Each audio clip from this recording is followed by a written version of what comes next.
आपकी होस्ट आलिया एक बार फिर से आप सबका स्वागत करती हूँ हमारे आपके official YouTube channel Yamuna express पे गुरुदेव रियल एस्टेट में। हम आगे एक अनदर वीडियो के साथ आपके सामने आज हम फिर से एक पॉडकास्ट लेकर आए हैं आपके लिए। और आज की इस पॉडकास्ट के हमारे गेस्ट हैं नरेंद्र यादव सर, जिनसे आप बहुत पहले भी सारे पॉडकास्ट में मिल चुके हैं और आज फिर से इस पॉडकास्ट में आपको उनके साथ हम जोड़ रहे हैं। और आज के इस पॉडकास्ट में हम जिक्र करने वाले हैं ग्रेटर नोएडा की डिटेलिंग पे। मींस किसी पर्टिकुलर सेक्टर की बात नहीं करेंगे, किसी सोसाइटी की बात नहीं करेंगे, किसी भी पर्टिकुलरली लोकेशन की बात नहीं करेंगे। आज बात करने वाले हैं प्योर ग्रेटर नोएडा के बारे में। बात करेंगे ग्रेटर नोएडा के इतिहास के बारे में, क्यों आखिर डिसीजन लिया गया नोएडा के होते हुए ग्रेटर नोएडा को बसाने का। इसके साथ ही साथ बात करेंगे ग्रेटर नोएडा के आज के समय के बारे में, यानी कि प्रेजेंट के बारे में। और साथ ही साथ बात करेंगे ग्रेटर नोएडा के फ्यूचर पर भी कि आने वाले समय का इसका फ्यूचर क्या होने वाला है। तो आज आप जुड़ेंगे हमारे साथ एंड तक और इन तीनों पहलू पे आप हमारी कन्वर्सेशन को देखिएगा।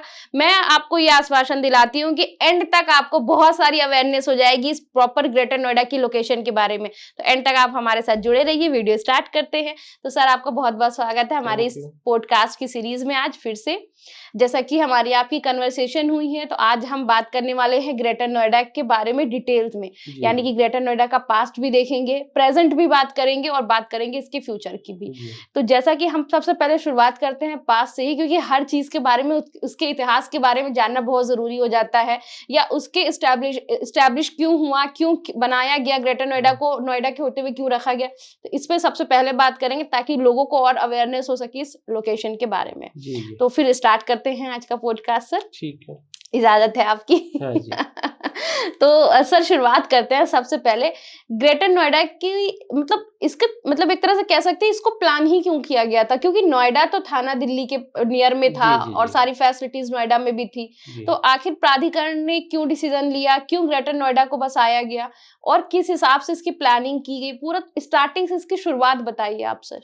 आलिया जी, ऐसा है इसमें लगभग जो है नोएडा की जो शुरुआत हुई थी, शायद मतलब लगभग जो है आपका 1975 के आसपास हुई थी। उसके बाद जो है लोगों ने वहाँ पे नोएडा को शुरू करा बसाने के लिए। तो वहाँ पे जितना मतलब हमको वो मिलना था उससे ज़्यादा लोगों का मतलब प्यार भी मिला, और जो है वहाँ जाके मतलब काफ़ी लोग आने शुरू हुए दिल्ली से। फिर उन्होंने सोचा कि भाई जब नोएडा को इतना ज्यादा लोगों का साथ मिल रहा है तो आप जो है क्या नाम है एक नए शहर को भी बसाया जाए, क्योंकि इंडस्ट्री सेक्टर को बढ़ाना था जी। और एक भी कोई भी अथॉरिटी ऐसी नहीं थी कि भाई मान लो नोएडा अथॉरिटी अकेली रहती, तो यदि वो पहले नोएडा बसाती, फिर ग्रेटर नोएडा बसाती अकेली ही, फिर यमुना बसाती, तो इन्होंने फिर क्या किया गवर्नमेंट ने कि ये प्लान बनाया कि भाई अलग अलग अथॉरिटी बनाई जाए, जिससे कि नोएडा भी बसे, उसके साथ साथ ग्रेटर नोएडा भी बसना शहर भी साथ ही साथ बसने लगे। क्योंकि कारण क्या था कि एनसीआर से लगा हुआ है, बिल्कुल एनसीआर में ये आता है, तो इसलिए दिल्ली से कनेक्टिविटी बहुत अच्छी थी। तो इस वजह से पहले नोएडा बसाया गया। नोएडा में काफी लोगों को ने यहाँ इन्वेस्ट किया। उसके बाद फिर उन्होंने देखा कि भाई लोग इतने इसको लाइक कर रहे हैं, तो उसके बाद फिर उन्होंने ग्रेटर नोएडा की शुरुआत करी। ग्रेटर नोएडा की शुरुआत लगभग मतलब 91 में हुई है। 91 से फिर धीरे धीरे मतलब आप ये मान के चल 2002 तक 2003 तक तो लोग यहाँ मतलब कोई किसी ने प्लॉट खरीदे। कुछ प्लॉट ऐसे भी थे जैसे स्वर्णनगरी वगैरह है जिनमें कैंसिल भी प्लॉट हुए थे। जैसे अथॉरिटी ने अलॉट कर दिए, लोगों ने कैंसिल करा दिए। हाँ, क्योंकि लोग नोएडा से इधर आते नहीं थे, वो मतलब रोड भी अच्छी नहीं थी, उतने अच्छे इंफ्रास्ट्रक्चर भी नहीं था, कुछ भी नहीं था, तो इसलिए लोग बहुत कम आते थे। हम भी पहले हम डेवो मोटर्स में सर्विस करते थे, तो हमें एक कच्ची रोड जाती थी। पहले हमने कंपनी, इससे पहले डेवो मोटर्स में मैंने सर्विस की थी 8 साल के लिए। तो मैं जब ड्यूटी जाता था तो उसमें भी उस टाइम रोड नहीं थी, तो लोग नोएडा से इधर आना थोड़ा सा मतलब अच्छा नहीं मानते थे, उनको मतलब सफर अच्छा नहीं था, लोकेशन प्रायोरिटी नहीं देते थे। तो उसके बाद जो है 2003 के बाद से शुरुआत इसकी हुई है ग्रेटर नोएडा की। तो उसमें क्या है कि इंडस्ट्री को बढ़ाने के लिए मेन तो नोएडा, ग्रेटर नोएडा, यमुना जो शासन प्रशासन ने जो भी सरकार ने किया कि यहाँ पे इंडस्ट्री को बढ़ावा देने के लिए ही इन सेक्टरों पहले नोएडा को बसाया गया, फिर जो आपका ग्रेटर नोएडा को, यमुना को बसाया जा रहा है। तो इसी वजह से जो है ये इंडस्ट्री की वजह से लोगों को ज्यादा से ज्यादा रोजगार मिले, इस वजह से इसको बनाया गया। इसके बिहाफ पे सर जैसा कि पॉइंट आता है इंडस्ट्री का, तो इंडस्ट्री के बिहाफ पे भी यहाँ पे प्राधिकरण ने सबसे पहले अलॉटमेंट किस लोकेशन की करी थी, या इंडस्ट्री पे तरजीह दी थी या फिर रेजिडेंशियल पे दिया था? लगभग दोनों ही सेक्टर मतलब इन्होंने बराबर दिए थे। कुछ सेक्टर इन्होंने मतलब इंडस्ट्री के भी एक साथ के साथ, भाई एक इंडस्ट्री का सेक्टर लगाओगे तो उसके लिए रेजिडेंशियल भी सेक्टर चाहिए, क्योंकि जो आदमी वहाँ रहेगा, कंपनी चलाएगा, बनाएगा, तो जो लोग उसमें सर्विस करेंगे तो उनको रहने के लिए भी जगह चाहिए। तो इन्हें इंडस्ट्री भी लगाई और रेजिडेंशियल भी एक साथ ही साथ लगभग किया था दोनों का ही। अच्छा। हाँ। तो उस टाइम पे सर जब ये स्टार्टिंग 2003 के टाइम पे हो रहा था, तो उस टाइम पे जैसे कि आपने तो देखा भी होगा, आप बहुत टाइम से यहाँ पे हो इस लोकेशन पे, तो आप देख रहे थे किस हिसाब से, किस लेवल पे प्राधिकरण प्लानिंग कर रही थी, किस हिसाब से डेवलप कर रही थी, और क्या क्या कनेक्टिविटी पे काम कर रही थी, किस हिसाब से चीजें करी उन्होंने? देखो, जब नोएडा बसाया गया था तो उस टाइम उन्होंने दिल्ली से कनेक्टिविटी का मेन ध्यान में रखा कि भाई दिल्ली से कनेक्टिविटी अच्छी होनी चाहिए, तो उस हिसाब से उन्होंने नोएडा बसाया। उसके बाद जब उन्होंने ग्रेटर नोएडा बसाया तो उन्होंने देखा भाई ग्रेटर नोएडा में दिल्ली से तो पास नोएडा पड़ता है, और यदि एक ही ये रोड होगी, दिल्ली से कनेक्टिविटी होगी, तो लोग जो है यहाँ पर नहीं आएंगे ज्यादा लोग। तो इन्होंने यमुना एक्सप्रेसवे, आपका जो है क्या नाम है, पेरीफेरल एक्सप्रेसवे बनाया, तो कई इन्होंने एक्सप्रेसवे अलग से जोड़ दिए आपका इसके लिए। तो उससे क्या है कि आदमी जो है फिर जो कहीं भी जाना है तो उस हिसाब से आपको पेरीफेरल से आप जा सकते हो। दिल्ली के मान लो राजस्थान साइड में जाना है, आपका हरियाणा में जाना है, या इधर चंडीगढ़ साइड में, पंजाब में जाना है, या इधर बाहर से बाहर आप इससे भी यमुना एक्सप्रेसवे से निकल सकते हैं। तो इन्होंने जो ये एक्सप्रेसवे बनाए थे, इसी को ध्यान में रखते हुए बनाए थे, ग्रेटर नोएडा को जोड़ने के लिए। ग्रेटर नोएडा में लोग आ नहीं रहे थे। अब इनकी समस्या ये थी कि भाई इन्होंने शहर तो बसा दिया, लेकिन लोग लेने नहीं आ रहे प्लॉट। उस टाइम आप मान के चले लगभग 2000 में रेट यहाँ पे 1100, बड़ा साइज 1100 रुपये मीटर था, और आपका बड़ा जो छोटा साइज है 60 मीटर 120, कुल जो है आपका 2200 रुपये मीटर था। 2200 रुपये पर स्क्वायर मीटर, 2400 रुपये मीटर में स्वर्णनगरी में जो है आपका अलॉटमेंट हुई थी, वो लोगों ने सरेंडर कर लिए थे। वहाँ रेट नहीं बढ़ रहे थे, लोग देखने जाते थे तो जो लगता था कि भाई जो क्या ना जंगल है, कुछ नहीं है। लेकिन ये है कि जब से पेरीफेरल एक्सप्रेसवे बने, पेरीफेरल एक्सप्रेसवे बना, यमुना एक्सप्रेसवे बना, नोएडा एक्सप्रेसवे बना, तो 3 एक्सप्रेसवे जब ये जुड़ गया, उसके बाद लोग यहाँ आने शुरू हुए और फिर बल्क में आए। हम तो उस टाइम से काम, हमने भी इतनी उम्मीद नहीं करी थी कि भाई आप इतना जो बल्क में जो है रेट बढ़ेंगे, इतना मतलब तेजी से रेट बढ़े। आपका 2003 से रेट शुरू हुए थे, उस टाइम आपका लगभग 3700 रुपये पर मीटर के रेट से, और फिर उसके बाद 2006 तक वो रेट आपका जो है लगभग 17,000 16,000 रुपये पहुंच गया था। अच्छा। फिर उसके साथ बढ़ने शुरू हुए थे धीरे धीरे। तो ये तो बात हो गई इसके पास्ट की। तो इस तरह से प्राधिकरण ने पूरा डिसीजन लेके इसको शहर को बसाना शुरू किया। हाँ जी, हाँ। अच्छा, तो ग्रेटर नोएडा प्राधिकरण सर पूरा इसको होल्ड इसी का है, ग्रेटर नोएडा प्राधिकरण का, और क्या सारी प्लानिंग ग्रेटर नोएडा प्राधिकरण की ही थी, इसमें नोएडा प्राधिकरण भी कहीं ना कहीं इन्वॉल्व थी? देखो, पहले जो ग्रेट नोएडा ऑफिस वही हुआ करता था आपका सेक्टर, इसमें आपका सेक्टर 20 में, नोएडा में हुआ करता था। उसके बाद फिर वहां से थोड़ा सा परेशानी होती थी लोगों को जाने के लिए भी, भाई प्लॉट तो यहाँ ये काम करा रहे हैं, डॉक्यूमेंट वहां से कराने पड़ते थे। फिर उसके बाद ऑथोरिटी यहीं पे आ गई थी, और ऑथोरिटी से पहले ही इसमें जो क्या नाम है, सबसे बड़ा योगदान यूपीएसआईडीसी का रहा, क्योंकि यूपीएसआईडीसी ने यहाँ पे 4 सेक्टर निकाले थे। साइड बी है इंडस्ट्री, एक साइड सी है आपका, एक साइड 4 साइड 5, एक सेक्टर उन्होंने साइड सी रेजिडेंशियल के नाम से भी निकाला था। अच्छा। जो लोग यहाँ काम करेंगे तो इस सेक्टर में रह सकते हैं। उसके बाद फिर ऑथोरिटी के सेक्टर आने शुरू हुए। ऑथोरिटी के जो रेजिडेंशियल सेक्टर वो पहले आ गए थे, इंडस्ट्री के सेक्टर जो इकोटेक वगैरह थे वो बाद में आने शुरू हुए थे। अच्छा अच्छा। हाँ, तो उन्होंने जब देखा कि भाई यूपीएसआईडी के सेक्टर आ गए हैं, तो उनको देख कर ऑथोरिटी ने फिर जो अपना काम शुरू किया था, तो उनका इकोटेक के नाम से, इकोटेक 1 2 3 4 16 इकोटेक 16 तक इनके सेक्टर है सारे। हाँ, वीआईपी सेक्टर है सब। मतलब यूपीएसआईडी आज के टाइम पे क्या स्थिति है सर इनकी? बहुत अच्छी स्थिति है अब तो। मतलब आप ये मानिए यूपीएसआईडीसी पहले नंबर 1 पर थी इंडस्ट्री के मामले, लेकिन अब सेकंड नंबर पर आ गई है। अब जो है इकोटेक के उसको ज्यादा पसंद करते हैं। साइड 4 तो थोड़ा सा कॉमर्शियल एक्टिविटी होगी, इसलिए उसको लोग ज्यादा लाइक करते हैं, जो यूपीएसआईडीसी का साइड 4। बाकी आपका जो इकोटेक सेक्टर है उनमें डेवलपमेंट अच्छा है, रोड बहुत अच्छी है, और आपका सीवर पानी वो 30 ने बड़ी प्लानिंग के साथ उन्होंने डेवलप किया सेक्टरों को। Okay sir. तो सर जैसे कि ये तो हमने पास्ट की बात करी, किस हिसाब से अलॉटमेंट हुई, क्या क्या रेट था इस पे। अब आज अगर हम प्रेजेंट की बात करते हैं, तो आज के टाइम पे आपको मतलब आपके हिसाब से इंडस्ट्रियल ज्यादा आगे चल रहा है, ग्रेटर नोएडा प्राधिकरण द्वारा निकाला गया, या रेजिडेंशियल? एक होता है ना थोड़ा कंपैरिजन के लिए लोग जानना चाहते हैं कि क्या मतलब रोल है, इंडस्ट्री ज्यादा आगे चल रही है या रेजिडेंशियल ज्यादा आगे चल रहा है, या महत्व किसका ज्यादा दिया जा रहा है यहाँ? आलिया जी देखो, ऐसा है यदि मैं मान लो, मुझे एक आप एज ए क्लाइंट मान लो। हाँ जी। अब क्लाइंट तो यदि इंडस्ट्री चलाएगा तो अपने वर्करों के लिए उसे जगह तो देनी पड़ेगी रेजिडेंशियल के लिए जी। तो ऐसा कुछ नहीं है कि इंडस्ट्री ज्यादा या रेजिडेंशियल ज्यादा, दोनों ही बहुत बल्क में काफी रेट इनके आ रहे हैं। और दूसरा ये लोग इतने बाहर से आ रहे हैं इंडस्ट्री के लिए भी, मतलब इतनी ज्यादा डिमांड है लोग, और रहने के लिए भी इतनी ज्यादा डिमांड है। ग्रेटर नोएडा तो मतलब अब एक दबंग शहर बन चुका है, तो और आने वाले टाइम में तो और अच्छा हो जाएगा। क्योंकि मेन यहाँ पे क्या है जो लोगों को नहीं पता, अधिकतर कुछ ही 10% लोगों को पता है, ये जो है आपका ग्रेटर नोएडा पूरा, मतलब मेरी सुनने इस पे ध्यान देना है सभी व्यूवर्स को कि आप ये जो ग्रेटर नोएडा है इसमें क्या ये पूरे समुद्र के द्वारा पूरे वर्ल्ड से जुड़ चुका है।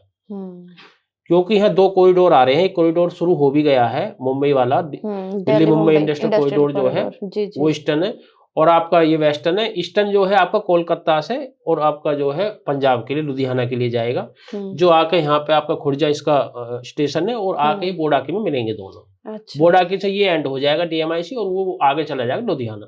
तो मेन क्या है कि चाइना ने जो तरक्की की थी तो वहाँ 2 कॉरिडोर बने थे इसी तरह के।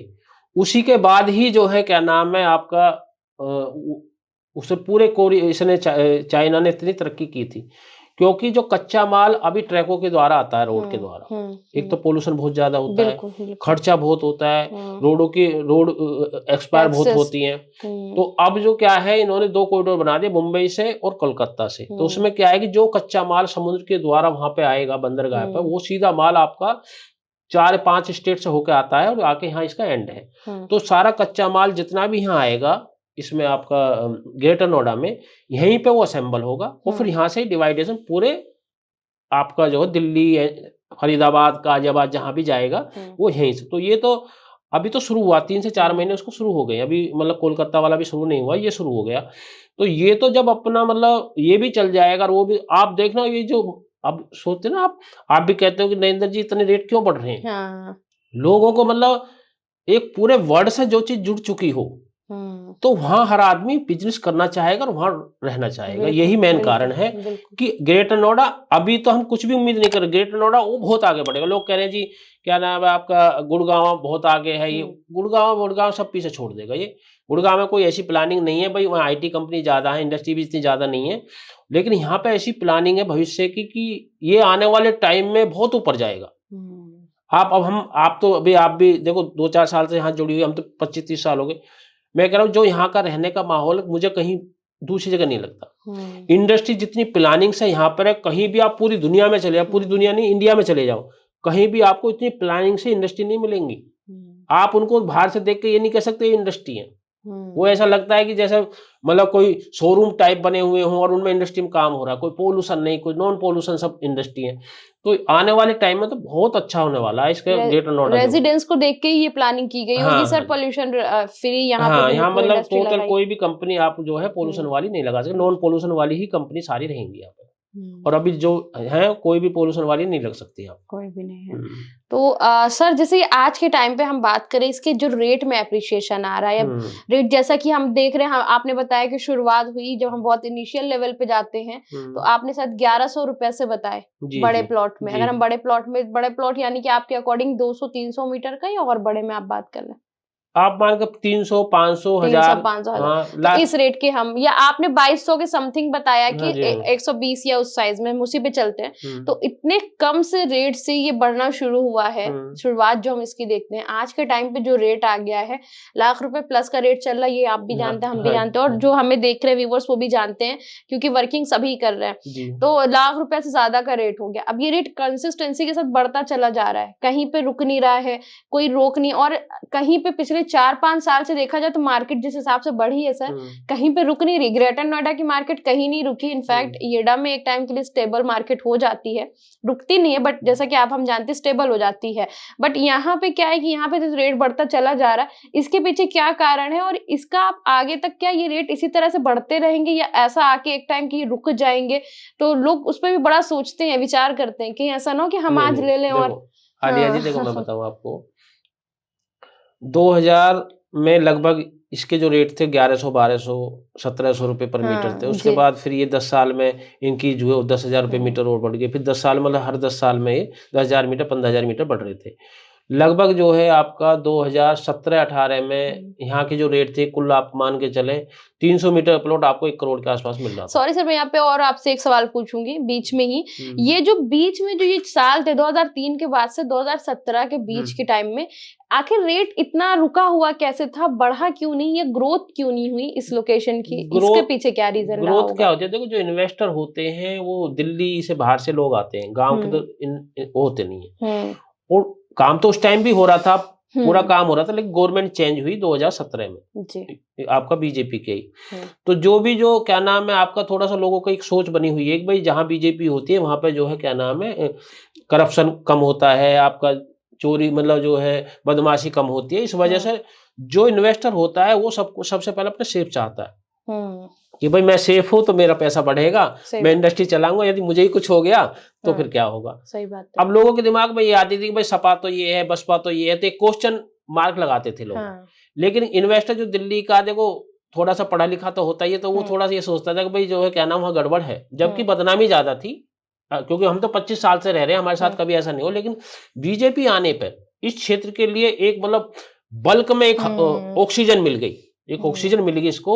जैसे लोगों ने 2 या 3 साल देखा कि भाई हाँ बीजेपी ने अच्छा कर दिया, योगी जी बढ़िया काम कर रहे हैं और ये कर रहे हैं वो कर रहे हैं, तो जो है उससे लोगों का विश्वास बढ़ा।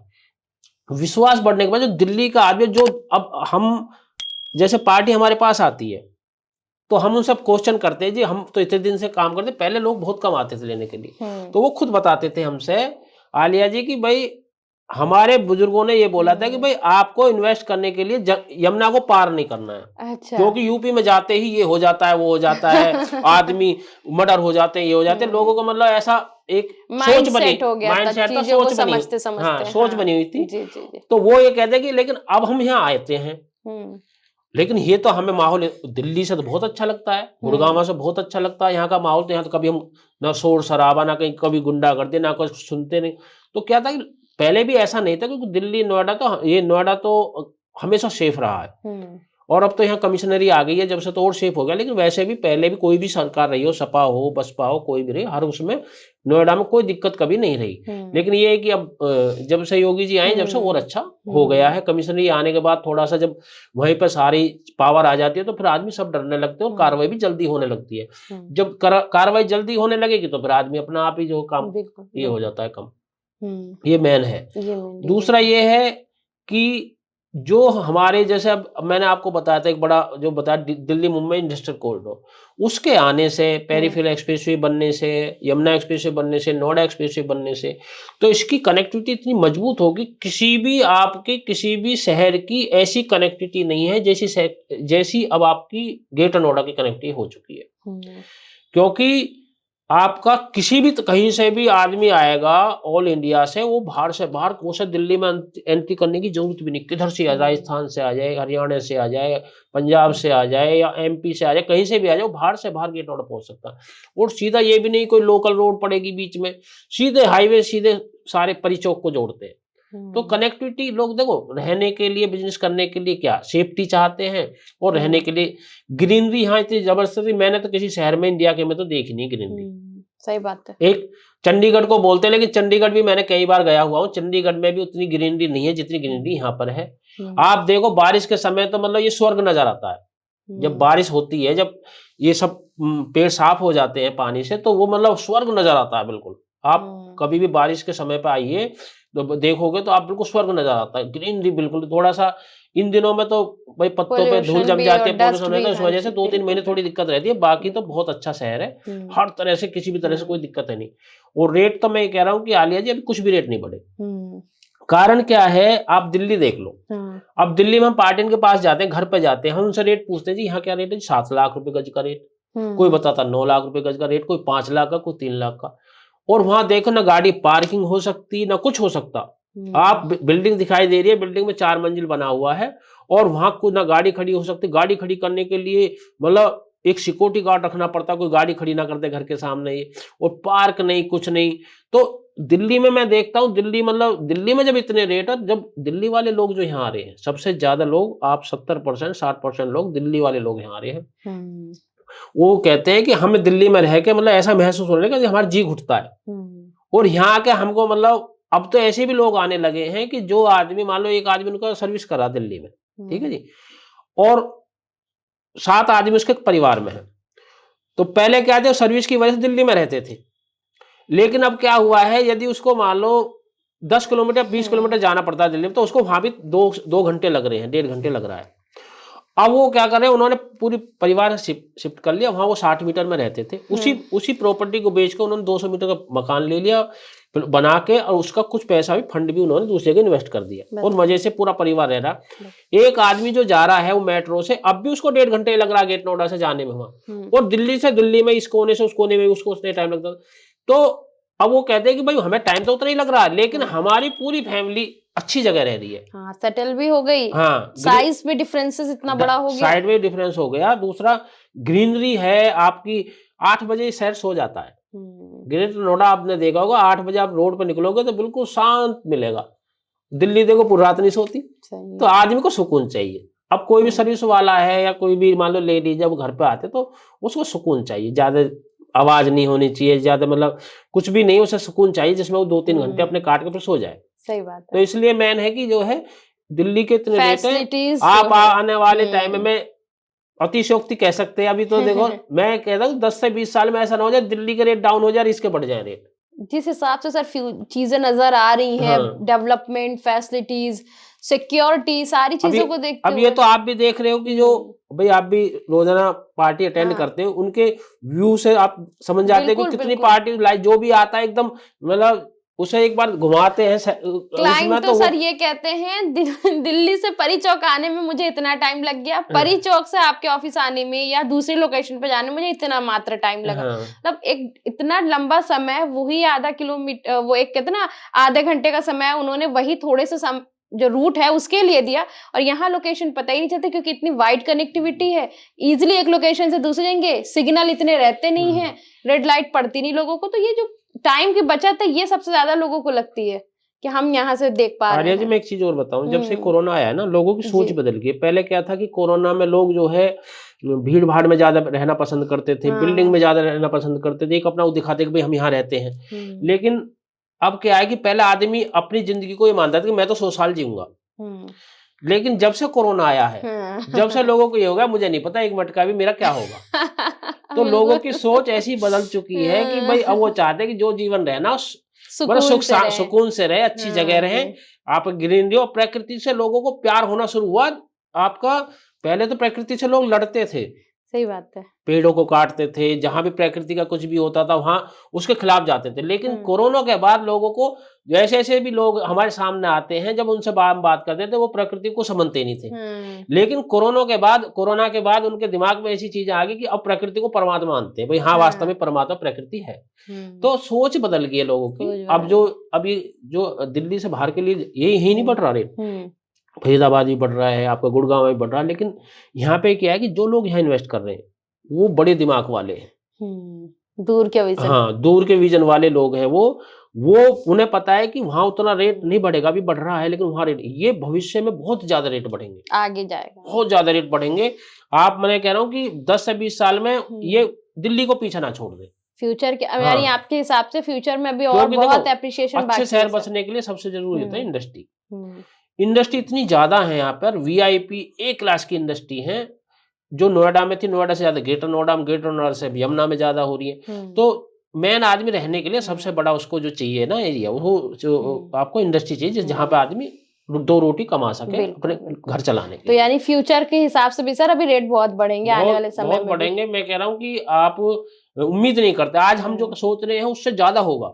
अभी कुछ भी रेट नहीं है, अभी लाख रुपए, लाख सवा लाख का रेट कुछ भी नहीं है यहाँ पे, बहुत रेट बढ़ेगा इसका। तो आप मतलब मैं तो व्यूअर से अपने कहता हूं कि आप ग्रेटर नोएडा में आंख बंद करके इन्वेस्ट कर देना, और जो हम बोलते हैं उसी हिसाब से आप गुरुदेव रियल एस्टेट से अपना जो भी प्रॉफिट है वो लेके जाना टाइम के अनुसार। बिल्कुल इसमें बिल्कुल भी 1% भी आपको ये नहीं महसूस होगा कि भाई गुरुदेव वाले झूठ बोल रहे हैं या कस्टमर को अपनी तरफ खींचने के लिए ऐसे शब्द बोल रहे हैं। जो हम बोल रहे हैं बिल्कुल सही बोल रहे हैं, क्योंकि हमें पीछे 25 साल का एक्सपीरियंस है और जिस हिसाब से हमने सोचा उस हिसाब से एक्सपीरियंस मिलता है। लोगों से बातचीत करते हैं, उसका एक्सपीरियंस हमें मिलता है। सही बात। ऐसे नहीं कि हम हवा में आपको बता देते हैं भाई ऐसा कर लो ऐसा कर लो। कभी भी आप देख रहे हो हमारे पीछे 3-4 साल से हमारे चैनल को भी जो आपने उसका अंदाजा लगाया होगा, नोट भी किया होगा कि भाई जो भी हम बोलते हैं वो लगभग सही निकलता है। लगभग बिल्कुल हाँ, सही, बिल्कुल। भाई ऐसा भी हो सकता है 90% सही निकलता, 10% इधर उधर निकल सकता है, लेकिन कोशिश है 90% हमारा जो अनुमान है वो सही निकलता है।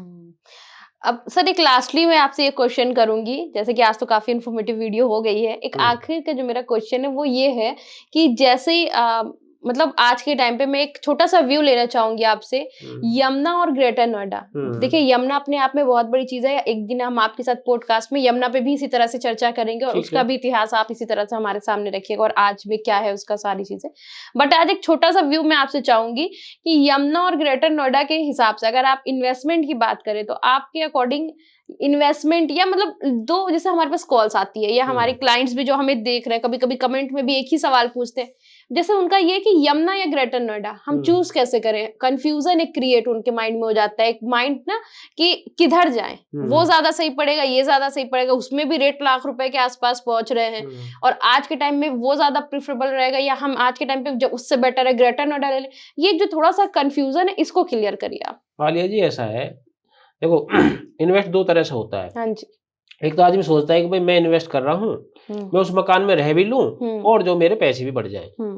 तो यदि आदमी उस हिसाब से सोच रहा है कि मैं अभी भाई साल से 2 साल 3 साल में रह लूं मैं, तो वो जो है क्या नाम है आपका जो है वो ग्रेटर नोएडा जा सकता है। रेट भी काफी बढ़ेंगे ग्रेटर नोएडा भी, ऐसा नहीं है, लेकिन एक्चुअल यूजर जो है जिसको मकान बना के रहना है वो ग्रेटर नोएडा ले सकता है। अभी वहां यमुना में नहीं ले सकते। देखो क्योंकि हमने भी ग्रेटर नोएडा को बढ़ते देखा है, नोएडा को बढ़ते देखा। शहर कह देते हैं लेकिन शहर इतनी जल्दी डेवलप रहने के हिसाब से नहीं हो पाते हैं। यमुना तो अभी मान के चले कम से कम 7 से 8 साल लगेंगे उसको रहने के हिसाब से। देखो रहने के तो लोग अभी शुरू हो जाएंगे, लेकिन एक प्लानिंग के अनुसार एक सारी फैसिलिटी आने के बाद लोगों को ये ना लगे कि भाई मैं यहाँ रहता हूँ मैं सुरक्षित हूँ या नहीं हूँ, उस हिसाब से 8 से 10 साल लग जाएंगे। वहाँ 8 साल तो मानो वैसे 5 साल में कोशिश है गवर्नमेंट की 5 साल में ऐसा माहौल वहाँ बन जाए कि लोग बल्क में रहना शुरू कर दें, लेकिन आप मान के चलो 8 साल बीचों को दिक्कतें भी आ जाती है। जैसे कि सर अब दिल्ली में कोई रह रहा है, कोई गुड़गांव रह रहा है, वो अलग ही लिविंग स्टाइल है उनकी, अलग ही फैसिलिटीज में रह रहा है, तो थोड़ा सा दूसरा देखो अब हमने भी हमने सबने प्लॉट बेचे हैं यमुना में। यमुना में अभी एक्चुअल यूजर नहीं है। यमुना में टोटल ही इन्वेस्टर है। अब जैसे एयरपोर्ट आ जाएगा, एयरपोर्ट आने के बाद जो है लोग एक अपना मतलब माइंड मेकअप करेंगे कि भाई हमें अब ये बच्चों के लिए छोड़नी है प्रॉपर्टी या बेचनी है। क्योंकि ये भी शहर अपने आप में बहुत बड़ा अच्छा शहर बनेगा। जो एक चीज और बता दूं मैं जो बीच में हमारी रह गई, नोएडा में जो इन्होंने प्लानिंग के अनुसार 35% में आपको ग्रीनरी और रोड दी थी, उसके बाद इन्होंने 10% ग्रेटर नोएडा में बढ़ा दिया ग्रीनरी और रोड के लिए। आपका जो यहाँ 45% है। अच्छा। और वहां पे आपका यमुना में 55% इन्होंने ग्रीनरी रोड के लिए कर दिया है। तो आप ये लगाओ कि वहाँ और इससे भी अच्छी ग्रीनरी होगी, अच्छी बड़ी बड़ी रोडें होंगी। और देखो जहाँ एयरपोर्ट आ रहा हो तो कनेक्टिविटी के मामले में तो एक क्लास होना ही है। आपका मुंबई भी जुड़ रहा है, आपका गंगा एक्सप्रेस वे जुड़ रहा है, पेरीफेरल जुड़ रहा है, सब जुड़ रहा है। मतलब वहां पे तो एक्सप्रेस वे का एक जाल होगा। तो इन्वेस्ट के अनुसार तो यदि आपको 10 साल के हिसाब से इन्वेस्ट करना 8 साल के लिए तो वो बेस्ट है। यदि आपको रहना है इन्वेस्ट करने से ये भी बेहतर है, लेकिन यदि आपको रहना है 2 से 3 साल, भाई 2 से 3 साल में हमें रहना या आ जाना है, आप तुरंत आके ग्रेटर नोएडा रह सकते हो। आपका रेट भी खूब बढ़ेगा और आप जो है रह भी सकते हैं उसमें। दोनों काम आपके हो सकते हैं। प्योर इन्वेस्टमेंट है हाँ, प्योर इन्वेस्टमेंट मतलब एक क्लास के यमुना प्योर इन्वेस्टमेंट है अभी। मतलब 7 से 8 साल उसमें लगेंगे अभी बसने के लिए। लोग रहने तो अभी शुरू हो गए कुछ एक दो लोग, लेकिन जो गांव से जुड़े हुए जो वैसे होते हैं मतलब थोड़े हमें कुछ नहीं होगा। बाकी वैसे शहर के लोग वो अभी वहां नहीं रह सकते, उन्हें अभी 5 साल बाद ही वो रह सकते। लेकिन वहां पे गौर यमुना सिटी है जिसमें लगभग पूरा जो है वो 70% 60% ऑक्यूपाई हो गया है। तो वहां पे लोग रह रहे हैं, वो काफी अच्छा है रहने के हिसाब से। क्योंकि जितना भी काम चल रहा है एयरपोर्ट पर और आपका कंपनीज में जो काम चल रहा है वो सारे लोग वहीं पे रह रहे हैं। सर्विस वाले हैं या डायरेक्टर है जो भी जुड़े हुए हैं, क्योंकि वो सब उसी में रह रहे हैं। तो वहां पे ऑप्शन है अभी। आप यदि वहां ये हमें रहने पर्पज से लेना तो आप गौर में जा सकते हैं। हाँ, रेट गौर के भी काफी बढ़ेंगे, यमुना के भी काफी बढ़ेंगे, लेकिन ये कि अब आदि के ऊपर डिपेंड होता है, जो इन्वेस्टर होता है भाई उसे किस व्यू में करना है। तो ग्रेटर नोएडा, आपका यमुना, दोनों बेस्ट है। किसी भी तरह से आप इन्वेस्ट कर सकते हैं, बिल्कुल बगैर सोच के, बगैर दिमाग लगाए। ये हम गारंटी देते हैं कि आपको यमुना और ग्रेटर नोएडा में 1% भी कहीं हानि होने वाली नहीं है। आपके रेट इतने बढ़ेंगे कि आप उम्मीद से ज्यादा, क्योंकि इतनी उम्मीद भी नहीं होगी आलिया जी, मैं ये बता रहा हूँ, दावे के साथ कह सकता हूँ। आप ग्रेटर नोएडा हम कोई भी इन्वेस्ट करे या यमुना करे, यहाँ की इन्वेस्टमेंट आपके बच्चे भी याद करेंगे कि भाई इन्वेस्टमेंट तो ऐसे होती है। बिल्कुल। और ये तो हम आपको एक और बता दें कि हमें देखो 25 साल हो गए काम करते करते। हमने पहले 20 साल ग्रेटर नोएडा में काम किया, लेकिन जितनी लोगों की दुआएं अब हमें लग रही हैं, देखो दुआएं जब निकलती है जब आदमी खुश होता है। बिल्कुल सही जब तक खुश नहीं होता उसको दुआएं नहीं निकलती है। लेकिन 5 साल से तो, लगभग 4 साल से तो लोग हमें आके ही कहते हैं जी आपने तो हमारी जिंदगी बना दी। बिल्कुल। तो अब तो हमें मतलब इतनी दुआएं भी मिल रही है, हमें मतलब लोगों को प्रॉपर्टी बढ़ती है तो हमें भी खुशी होती है। मान लो हम किसी को प्रॉपर्टी दिलवाते हैं और उसके हमारे अनुसार वो प्रॉपर्टी आगे बढ़ती है तो हमारा भी कॉन्फिडेंस बढ़ता है, और जो हमसे जुड़ा हुआ है वो भी हमारे आगे विश्वास करके वो आगे हमारा व्यापार भी बढ़ता है। तो ये हमें, जो भी डीलर काम करे, मैं नहीं कर रहा, सभी डीलर काम कर रहे हैं, उनको ये सबसे बड़ा बेनिफिट हुआ कि उनका भविष्य भी सेफ हो गया। भविष्य का मतलब होगा, आलिया जी आप एक चीज बताइए, जैसे आज मैंने आपको डील दिलाई और डील में आपके मान लो 2 रुपए बढ़ जाते हैं, एक चीज डबल हो जाती है, 1 करोड़ रुपए की 2 करोड़ रुपए हो गए, तो आप तो नहीं तो लिए, आप अपने रिश्तेदारों से, अपने बच्चों से, उनसे ये कह जाएंगे भाई गुरुदेव वालों से ही प्रॉपर्टी लेनी है, जो बोलते हैं वो होता है। तो ये सभी डीलों के साथ हुआ है भाई। हमने थोड़ा सा देखो, हमने आप देखो, आप भी वीडियो बनाते हैं, हम भी यही आपसे बोलते हैं कि भाई आलिया जी कोई भी चीज ऐसी ना हो जाए अपने प्रॉफिट के लिए कि व्यूवर्स को बरगलाया नहीं जाए। जो सच्चता है, और सच्चाई से हमारा चैनल इतना आगे बढ़ रहा है, लोगों का जितना प्यार और आशीर्वाद हमें मिल रहा है। बिल्कुल। मैंने कपिल से भी यही बोला हुआ, बेटा कोई चीज ऐसी नहीं होनी चाहिए जिसमें कोई भी ऐसी हो, और वो तो मुझसे भी ज्यादा मतलब कोशिश करता है कि सच्चाई आनी चाहिए। बिल्कुल। और सच्चाई की वजह से ही हमारा चैनल बढ़ रहा है। आप भी देखो उस चीज पे डोर लगे हुए, डगर पे चले हुए, मैंने भी शुरू कर दिया है। तो सारा परिवार चल रहा है, अभी और भी नए नए आएंगे। तो हमारा पूरा परिवार आपके साथ है, आप बिल्कुल परेशान होने जो होते हैं, आप मतलब खुले दिमाग से आप इन्वेस्ट कर सकते हैं। आप ग्रेटर नोएडा भी, यमुना भी, बिल्कुल किसी तरह से परेशान होने की कोई जरूरत नहीं है। तो ये था हमारा एक चर्चा का विषय, पूरा ग्रेटर नोएडा पे हमने डिटेल में बातें करी हैं, आपको सारी अपडेट दी है। सर आप कुछ कहना चाहोगे अपनी 2 लाइन व्यूवर्स से, जो आप एंड में बोलते हैं? मैं तो व्यूवर्स से यही बोलना चाहता हूँ, देखो हम आपके लिए बहुत प्यार, बहुत मेहनत करते हैं, और बहुत अपना जितना भी एक्सपीरियंस है वो सारा आपको देते हैं। हम आपसे उम्मीद ये करते हैं कि हमारे चैनल पे भी आप उतना ही प्यार बनाए रखें जितना हम आपसे प्यार करते हैं। और आपके प्यार के लिए और आपके इन्वेस्ट करने की जितनी भी ताकत हमारी होगी, जितना हमें मेहनत करनी होगी, वो हम करेंगे। लेकिन हम आपसे भी उम्मीद यही करते हैं कि आप भी हमें उतनी ताकत से अपना प्यार हमारे साथ जोड़े रखें। तो फिलहाल के लिए इस वीडियो को यहीं करते हैं एंड, मिलेंगे नए पॉडकास्ट में नई वीडियो के साथ। और आप अगर वीडियो अच्छी लगती है तो वीडियो को लाइक, शेयर और चैनल को सब्सक्राइब जरूर से कर लिया करें। फिलहाल के लिए थैंक यू सो मच।